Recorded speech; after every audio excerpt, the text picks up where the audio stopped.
Heto at luto na yung fried chicken natin.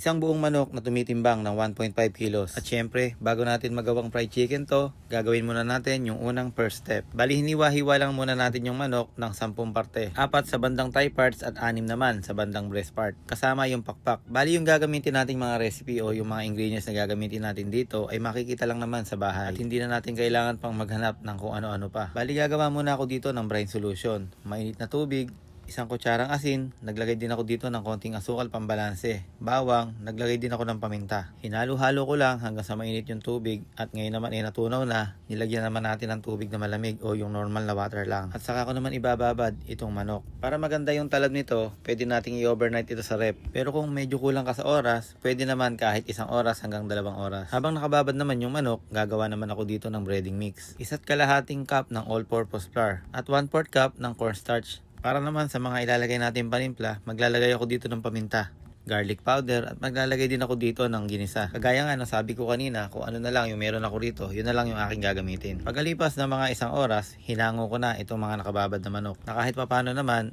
talab na dyan yung ating pagkakababad. Para naman sa panimpla dito sa ating manok, gagamit ako ng patis at kalamansi. Bigla ka napaisip, baka mamaya sumobra alat. Pampajuicy lang naman po yung brine solution natin at hindi po siya panimpla. Iba pa rin po yung itinitimpla mismo sa karne ng manok. Naglagay ako ng breading mix sa ating manok at hinalo-halo hanggang sa lumapot. At kapag malapot na, pwede na nating i-coat yung ating mga manok dito sa breading mix. So hanggang sa matapos natin ay ganun lang ang ating gagawin. Pagkatapos niyan ay magpapainit na tayo ng mantika at magpiprito na tayo. Kapag ganito kalalaking mga part ng manok, usually mga 13 to 14 minutes. At isang tip pa, wag mong titipirin sa mantika. Lalo na kung panginegosyo mo, mahirap na baka mamaya kakatipid mo, doon ka pa masiraan. Dahil baka mamaya pangit ang maging resulta. Pero kung sa bahay mo naman gagamitin, okay lang. Di baling magtipid. Ang mahalaga, mabusog ang pamilya. At ngayon naman, sa ating final last step, gagawa tayo ng gravy. Mantikilya o margarine, tapos naglagay ako dito ng tira nating breading mix at nilagyan natin ng kapiraso lang na beef cube. Hinalo natin yung harina hanggang sa medyo mangitim-itim na siya o matoast na. Okay na yung ganito kalap. At heto na, ang ating fried chicken.